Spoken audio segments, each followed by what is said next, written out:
ልክ ኢትዮጵያ ውስጥም ተመሳሳዩን ቲፒኤልኤፍ ሲያደርግ ነበረ። ልክ ይህን ሻዕቢያ ያደርግ እንደነበረው እርስ በርስ ተለያይተው ግን ዘመን በፈቀደበት ጊዜ ያው ኮልድ ዋሩ ምናምኑ ተጠናቆ ማብቂያው ላይ ምናምን ስለነበረ ይህን ግሩፕ ስላገዘው ሁኔታውን መጥቶ ስልጣን ሊይዝ ይችላል። ያ አሁን ደክሟል፣ ጨርሷል። ሌላ ዳይናሚዝም፣ ሌላ የጂኦፖለቲክስ እንቅስቃሴ ቀጠናው ላይ ተካሂዶ ተብላልቶ አልቆ ፓወር ሺፍት አድርጎ ጨርሶ እሱ ላይ ነው አሁን የምንገኘው። እና በሩቅ መነጽር አያዩትም እኮ ነው የምልህ አሰብን አይደለም በአካል ቀርቦ ዲፌንድ ለማድረግ ቀርቶ አሁን ከሐማሴን ተቀምጦ በዚህ በምንድን ነው በርቀት መመልከቻ መነጽር ራሱ ማየት አይችልም።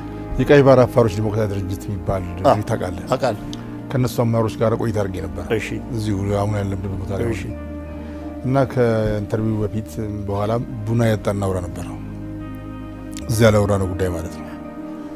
በጣም ያሳመነኝ ግምገማቸው ምንድን ነው አሁን የነሱ ትግል መነሻ የሆነው የሚደርስባቸው ጥቃት ባሻገር አፋሮች የሚኖሩበት የኤርትራ ክፍል አሁን ዴድ ነው። ዴድ እና ይሄ ዴድ መሆን ከቀን ቀን እየባሰበት ዲካይ ያደረገ ነው የመጣው እንጂ ተስፋም የለውም። ህይወት ሊኖረው ከሆነ እዛ ያለው ሰውም ኢኮኖሚካሊም ፖለቲካሊም ህያው ሊሆን ከሆነ ፈንክሽናል መሆን አለበት።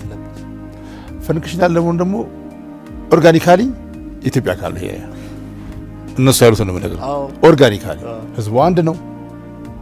ይኖሩበትን ድሮ ይኖሩትን ያውቃሉ። ስለዚህ ይሄ ጉዳይ ልክ እዚህ አሁን እንደ ቮልካኖ ነው የኢትዮጵያ ፖለቲካም ኢኮኖሚም ኢቮሉሽን ነው የደረሰበት ደረጃ እንዳለው ነው። ኤርትራም ዲኬ ያደረገ ሄዶ በሆነ መንገድ ህይወት ካልዘራ በስተቀረ እንዳገር ኤግዚስት ሊያደርግ ይችላል። ቅድም አንተ ባልካቸው በብዙ መስፈርቶች አገር የመሆን ክራይቴሪያን እያሟላ አይደለም አሁን አገሩ ሲምፕሊ አንድ ባላበት መንደር እየሆነ ነው ያለው። ያውን በጣም ሰቆቃ የተሞላበት መንደር። ከዚህ ለመውጣት ከኢትዮጵያ ጋር በጣም ስሙዝ ማድረግ ብቻ ነው ዘኦንሊ ወይ ያላቸው ብሎ የሚተነቱም ሰዎችም አሉ። ከኢትዮጵያ ጋር ስሙዝ ለማድረግ ደግሞ አላባቤዝ የወሰዱትን መልሰው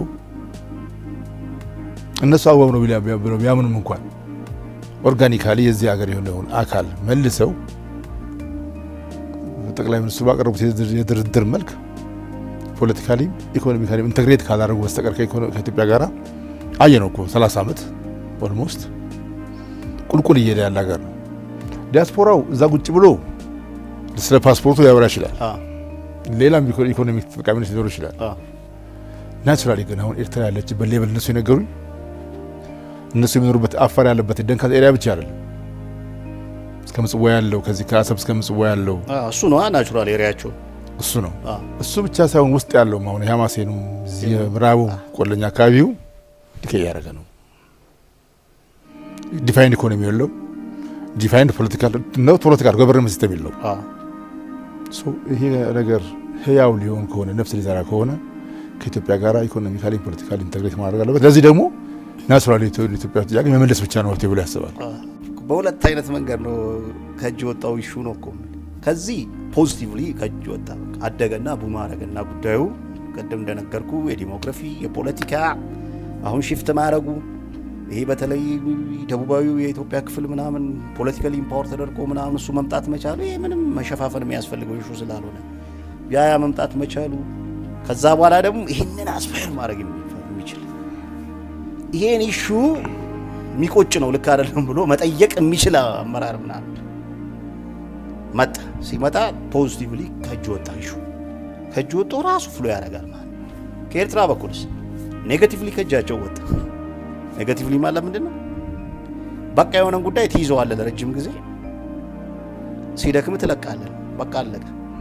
ደከማች ቲፒኤልኤፍ መመታ ቲፒኤልኤፍ ዲስመንትል መዳከሙ ጂኦግራፊካሊ ቀደም እንደነገርኩ የነሱ ግሩፕ የሚባለው አሊኔት በማድረጉ አይዘው ዝም ብሎ ባግራውንዳቸው ነው ቢያጠኗቸው ላይክ ከኤርትራ ጋር ሆኖ ምናምን እንደዚህ አሁን ያለው ይሄ ጽምዶ ወር ምናምን ብሎ የሆነ ግንኙነት ፈጥሮ ምናምን ለመንቀሳቀስ የሚሞክረው አካል ያን ያህል ፓወርፉል አካል አይደለም። እንደሱ አይደለም። ይሄ እዚህ አካባቢ ያለ ፖለቲካ ማዕከላዊ መንግስት የሚሆን ዳር ያለ ቀደም እንደምነግር እዛ ትግራይ ክልል ውስጥ የሚሆን ሌላ ቦታ የሚደረግ የፖለቲካ እንቅስቃሴ በተለይ ፓወር ስትራግል በውጪ ምናምን አካል በደንብ መታገዝ አለበት ነው ማለት።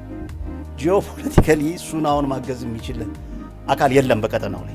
እነሱ ሲገመግሙ በትክክል ስለማይገመግሙት ነው ፖለቲክሱን እየተሸወዱ ያሉት። በቃ እንትና ደግሞ ኢሳያስ ደግሞ እንደምትለው በቃ እዛኛው መንገድ ላይ የቆመ ነው። በቃ እኮ ፊት ለፊት ወጣና እስራኤልን ምናምን ብለ ማረገልህ እኮ በቃ ጨረስ። እኔ እንደውም ሲመስለኝ ነው ይቅርታ አድርግልኝና እንትኑ ዲቴይሉን ባለ ዝም ብዬ በግምት የሚታዩ ነገሮች በቃ እርጅናም ያለ ይመስል